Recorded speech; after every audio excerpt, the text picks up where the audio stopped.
It's.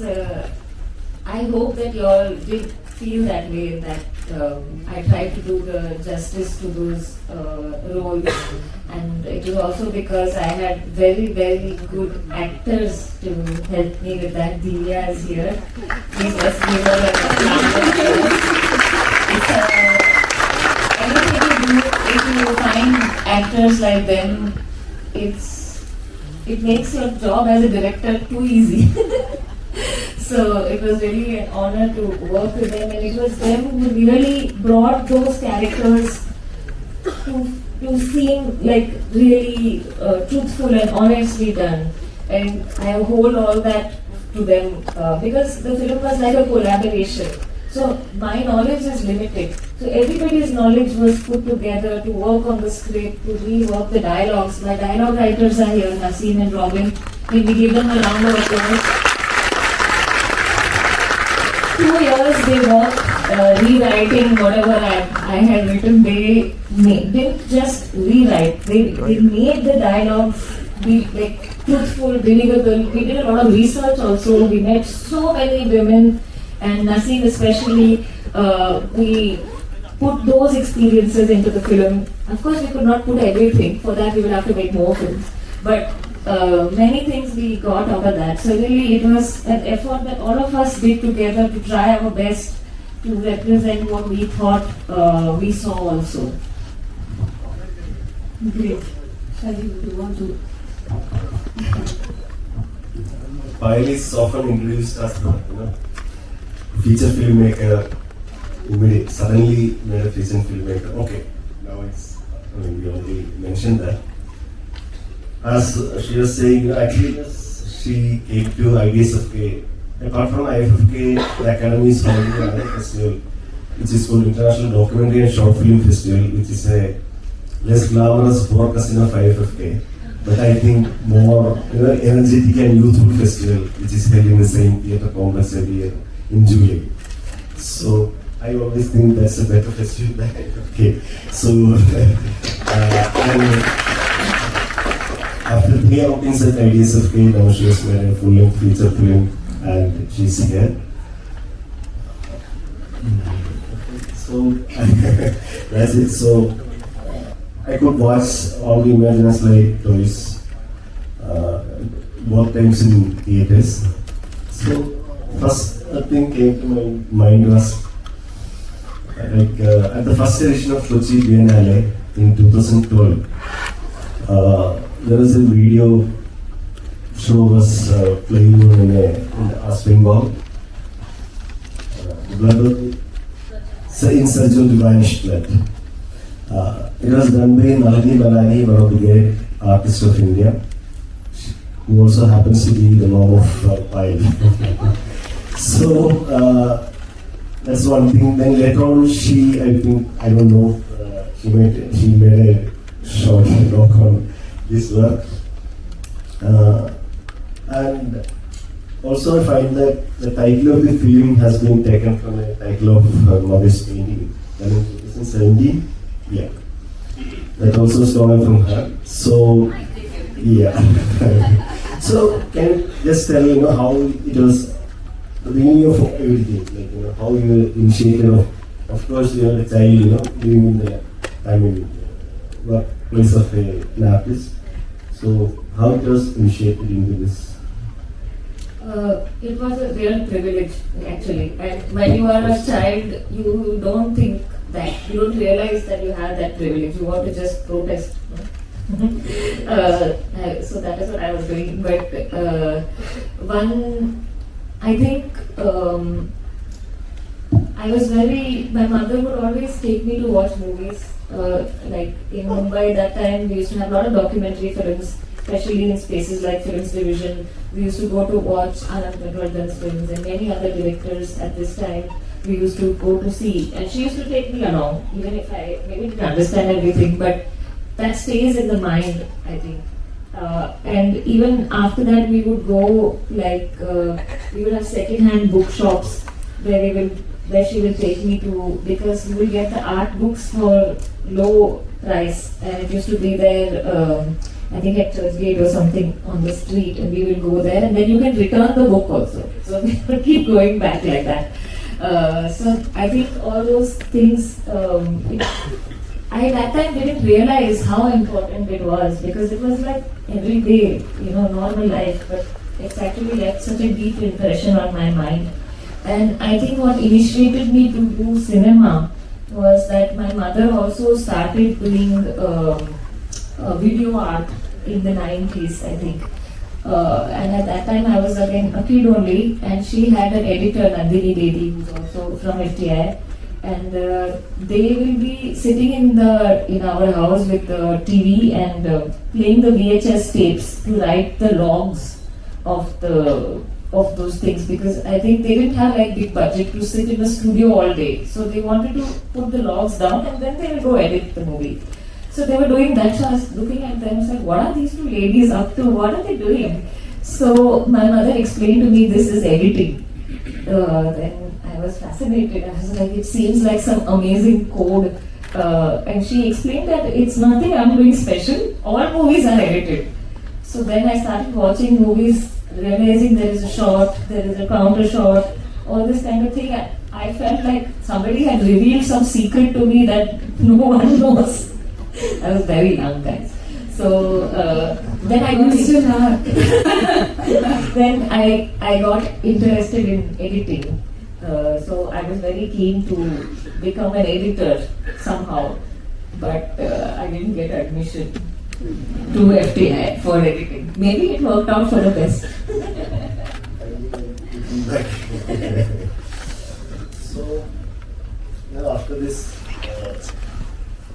you made first shorts and documentaries and then fiction, fiction.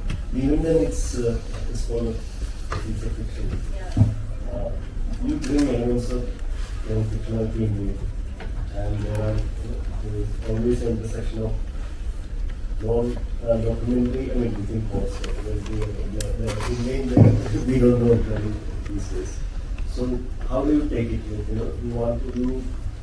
Is it a conscious decision that yes, I want to break that more, or this?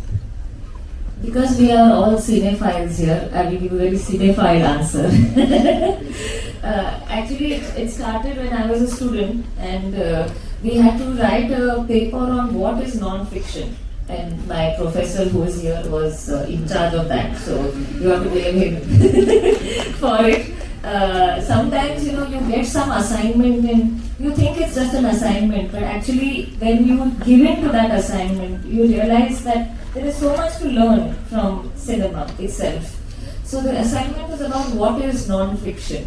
You have to write an essay from the beginning of what is not. I was writing and I was reading lots of people had written. There is no difference really. And even the starting of documentary film, we all know it started with a fiction. So that kind of triggered something in me, and I got very curious about these boundaries that are actually so porous. After that also, whatever assignments I could choose, I was always trying to do this comparison between filmmakers who mix fiction and non-fiction. So for my director's study, I did Jose Luis Gurin. I don't know if you are familiar with his work. He's not a very famous director, but he is, but as cinephiles, I think that we will all learn a lot from him. And he has done two movies. One is an archival non-fiction film called Trains of Shadows, and a film called In the City of Syria. They are made 10 years apart. But if you watch those two films, one is non-fiction, one is fiction, you will be completely baffled at how he's mixing actually everything. And he has also done a wonderful thing called Correspondence with Jonas Mikas, letters that he wrote in video. And I was very, I don't know, I think as a student you get so excited when you think that you have discovered something for yourself. And that's how I felt about it. And so I went deeper and deeper into these thoughts about fiction and non-fiction, and discovered the work of Iyer, whose film is here. If you all haven't seen it, it's also mixed. And of course, G.R. Jankar, whose film is also here, Caught by the Tides. two filmmakers who have consistently mixed the forms. So for me, I felt very free that why make these distinctions? It's for you guys who are curating festivals, but for us, it's cinema. So I wanted to carry that forward as well.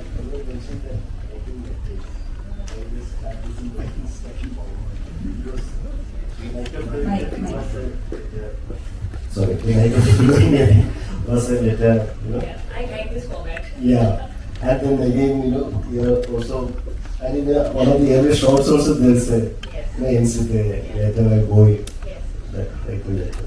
So with this, kind of, So is it kind of a fixation or, it's just recurring kind of theme? I think that letters, I'm a bit of a romantic, no? So letters have a kind of a romance to them. Well, Yeah, and I think now the letter writing format has changed because we don't write letters anymore. Yeah. Come on, emails are not as romantic.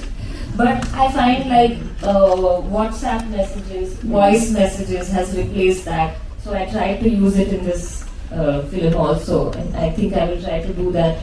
Self-expression through words and image is very exciting form, I think, these days. How people are obsessed with selfies and making reels. That is such a strong form of self-expression, and I really feel that as filmmakers we have to acknowledge that as well.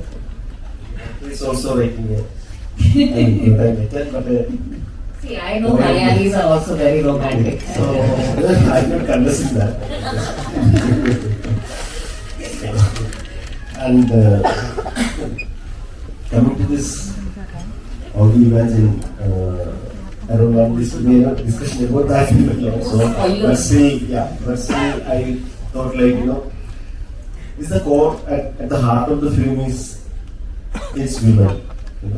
The relationship, the friendship, whatever the equation, the relationship between the three women and how do they, manage the life in a unknown city. And as all of us know, maybe all of us are aware, women's lives are defined by the men in their lives, whether by absence or by presence. Even in their absence, the men can be promising to the existence of women in the lives of women. So, that was coming again because in the second match also, these also coming more and more. So, can you just elaborate? I was thinking a lot about this actually, we in our society a lot of times it's very difficult that we don't want the men also in our lives, but they don't go anywhere. They're there. And this idea I actually had, it's a recurring thing in, I think, a lot of my short films also. In the film I made called And What Is the Summer Saying, and even in Afternoon Clouds, the lingering ghosts of the men that women don't want was a theme that I think about a lot, because I come from a family of a lot of women who have been single but still tied down by this absent man. And it's a pity. It shouldn't be the case. And that is what my frustration is.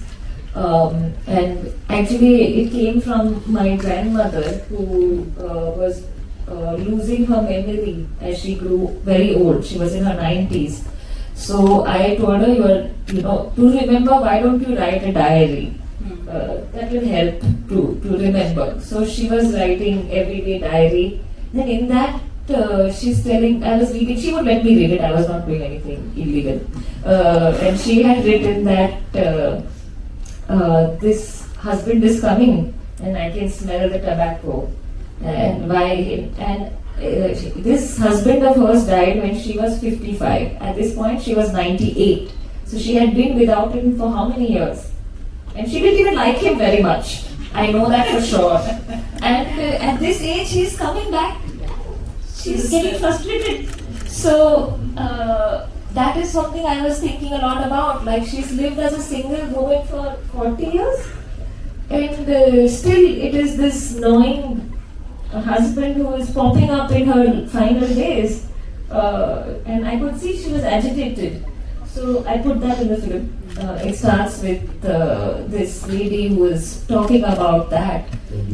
So that was something that I feel very confused and bothered by.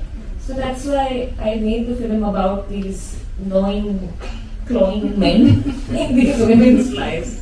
Maybe next film will not have that because maybe I've finished with it. So for me at least. While talking about that, do you think women tell women's stories better than men do? It's a very open-ended question because we all know that at least in Malayalam film and in several other genres, there are men who put forth women's stories in a very sensitive fashion as well. I know it is not fair to actually sort of keep them in watertight compartments, but still, talking about the opportunities of female filmmakers in various fields of filmmaking. I have two thoughts on this. Firstly, I think that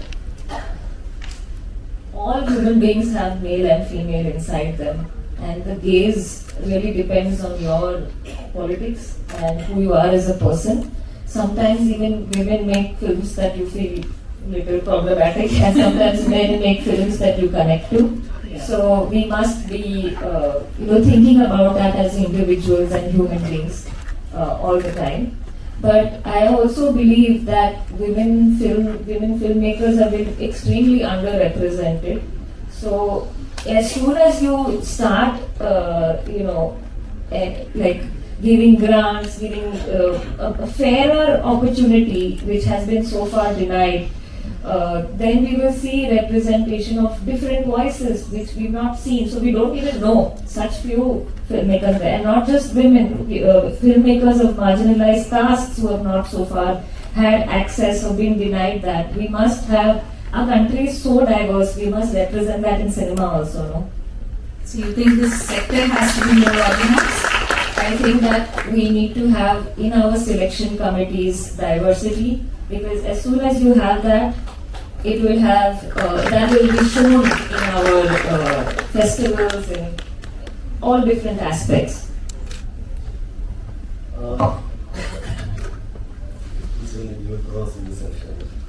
Yes. Yeah, Divya Prabha was in the selection committee this year of the Malayalam movies.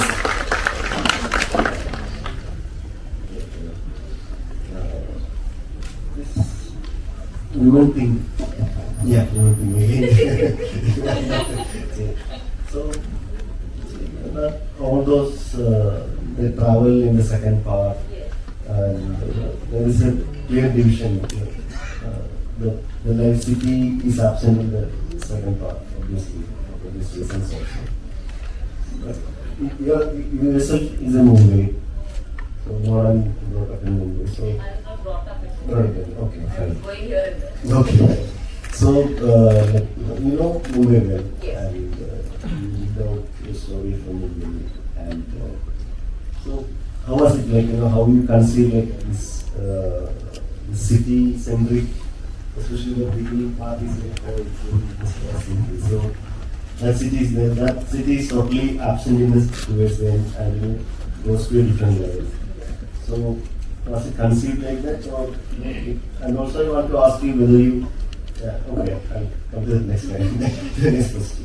Yeah, actually, I was not what I wanted to do. Like, I wish I was the kind of person who had like a clear vision right at the beginning, but it's never like that. At least not for me. I admire filmmakers who have that. But how I wanted to work was with time, and to have two different feelings of time, where the first time is very many days and the second time is over one long day, because cinema is one medium where we have that opportunity to play with time. Anyway, time is so subjective, no? I know some of you are already getting bored, must be thinking, why am I stuck in the middle row, it's taking forever, and that is your subjective feeling of time.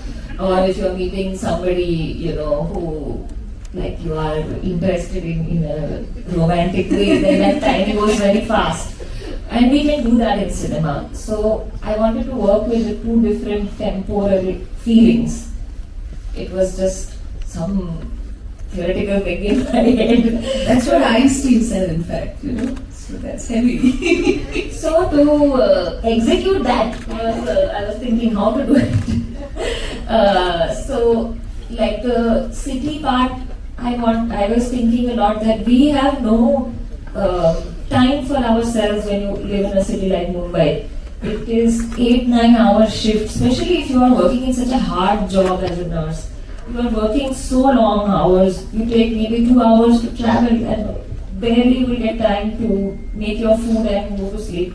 So we don't have time for ourselves in Mumbai. There is a very capitalistic idea of time, or no time really.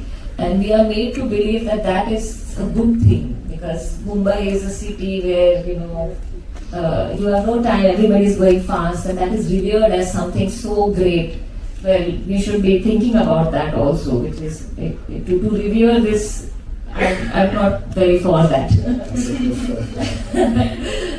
People deserve to have free time and yeah, own time. And Mumbai is a city that doesn't allow it. Like if you go to for a city like Kolkata, for example, it's a very different feeling of time. So. And I think Mumbai used to be a little different, but now it's become more and more like this.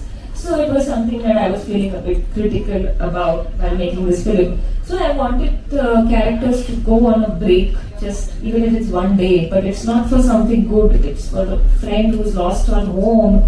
So there is a tinge of sadness there as well, but at least it is that time where they can just be together alone. So I wanted to have that. So that was the reason. And then I chose Ratnagiri because I wanted to kind of geographically form the connection between Ratnagiri, Konkan area and Mumbai. As I don't know if you're aware of Ratnagiri as a region, it is between here and Mumbai. And if you take the train here, you will pass through Ratnagiri. And there is a long history of people coming from the Konkan region to work in Mumbai through the 20th century in the cotton mills. So I wanted to, and that is the area that is getting gentrified very majorly in Mumbai. So I wanted to just draw that connection between this space and that. Talking about time and space. There was this interesting thought that it came to me. Where do you find watermelons, mangoes, monsoons, summer, night, light? In Kerala? No, in Payal Kapadia's filmography. all your films have got these terms, these words in their titles, right? It's becoming a problem, these long titles, because everybody complains that they don't remember it, it doesn't fit on the poster. Now I have to think of some cool, short titles. But does this actually reflect, you as a human being, how you revere nature, or how you seamlessly blend human lives into, the wonders of nature, or probably how helpless we are in the arms of nature and happenings around us?